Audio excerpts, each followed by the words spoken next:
সালামু আলাইকুম রহমতুল্লাহ। সত্যের দিশা চ্যানেলের পক্ষ থেকে সবাইকে আন্তরিক শুভেচ্ছা অভিনন্দন। আশা করি আল্লাহর অশেষ মেহেরবানিতে আপনারা সবাই ভালো আছেন।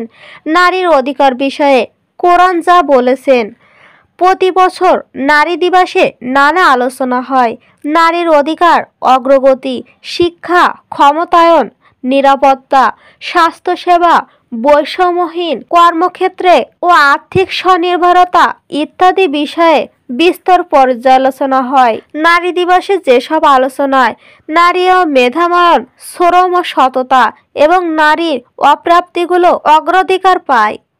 নারী অধিক সংরক্ষণ করা বিষয়টিকে আল্লাহ তাআলা সর্বাধিক গুরুত্ব দিয়েছে। যারা নারীর অধিকার খর্ব করে এবং তাদের সঙ্গে বৈরিত্বমূলক আচরণ করে তাদের ব্যাপারে তিনি কঠোর হুঁশিয়ার উচ্চারণ করেছে। নারী অধিকার বিষয়ে আল্লাহ তাআলা পবিত্র কোরআনে অনেক আয়াতে অবতীর্ণ করেছে। তাতে নারীর অধিকার, মর্যাদা ও তাদের মূল্যায়ন সম্পর্কে সুস্পষ্ট বর্ণনা রয়েছে। এমনকি নারী নামে একটা সূরাও অবতীর্ণ করেছে, যার নাম সূরা আন-নিসা। পবিত্র কোরআনে নিসা অর্থ নারী শব্দটি ৫৭ বার এসেছে। ইমরাহা অর্থাৎ মহিলা শব্দটি এসেছে ২৬ বার। মানবতার ধর্ম ইসলাম নারীকে প্রতিযোগী না ভেবে সহযোগী মনে করতে শিক্ষা দিয়েছেন। ইসলামের নারী বিষয়ক বিধানগুলো বিশেষ গুরুত্ব দেওয়া হয়েছে। মুকদ্দার কথা, ইসলাম নারীর ন্যায্য অধিকার নিশ্চিত করেছেন, দিয়েছেন নারীর সবকিছুর নিরাপত্তা ও সর্বোচ্চ সম্মান। নারী সামাজিক মর্যাদা, তাদের করণীয়, নারী অধিকার, বিয়ে, ঘর সংসার ও তালাক ইত্যাদি নিসায় স্থান পেয়েছেন। কোরআনে বিভিন্ন আয়াতে নারী বিষয়ক যেসব দিক নির্দেশনা দিয়েছেন, নারী পুরুষের সমান মর্যাদা, সমাজে নারীর অধিকার ও মর্যাদা, সমুন্নত রাখতে ইসলাম দিক নির্দেশক। প্রাক ইসলামী যুগের নারী কোনো সামাজিক অধিকার ও সম্মানবোধ ছিল না। নবজাতক কন্যা শিশুদের জীবিত পুঁতে ফেলা হতো এবং পুরুষরা নারীকে শুধু ভোগের জন্য ব্যবহার করত। তখন মহানবী সাল্লাল্লাহু আলাইহি ওয়াসাল্লাম সৎ কর্মে নারী ও পুরুষের সমমর্যাদার কথা বলেন।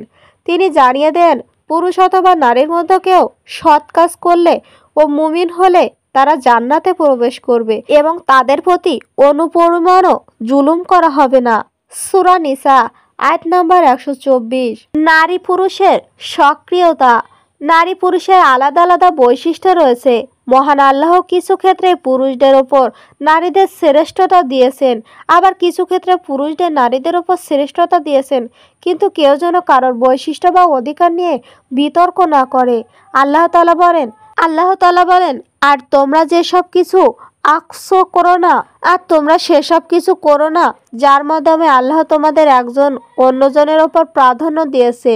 পুরুষদের জন্য রয়েছে অংশ তারা যা উপার্জন করে তা থেকে, এবং নারীদের জন্য রয়েছে অংশ যা তারা উপার্জন করে তা থেকে, আর তোমরা আল্লাহর কাছে তার অনুগ্রহ চাও। নিশ্চয় আল্লাহ সর্ববিষয়ে সমজ্ঞাত। সূরা নিসা আয়াত নম্বর ৩২। নারীর প্রতি উদারতা প্রকাশ, নারীকে কোনো প্রকার কষ্ট দেওয়া ও মোহরানা ফেরত নেওয়া সম্পূর্ণ নিষেধ।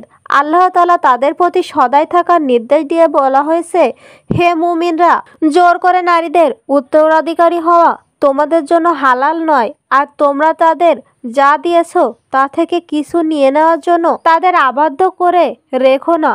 তবে যদি তারা প্রকাশ্যে অশ্লীলতা লিপ্ত হয় আর তোমরা তাদের সঙ্গে সম্ভাব্য বসবাস করো, আর যদি তোমরা তাদের পছন্দ করো, তবে এমনও হতে পারে যে তোমার কোনো কিছুকে অপছন্দ করছো আর আল্লাহ তাতে অন্য কল্যাণ রাখবে। আর যদি তোমরা এক স্ত্রী পরিবর্তে অন্য স্ত্রী বদলাতে চাও আর তাদের কাউকে তোমার প্রচুর সম্পদ দিয়ে থাকো, তবে তোমরা তা থেকে কোনো কিছু নিও না। অপবাদ এবং প্রকাশ্যে গুনাহের মাধ্যমে কি তোমরা তা নেবে?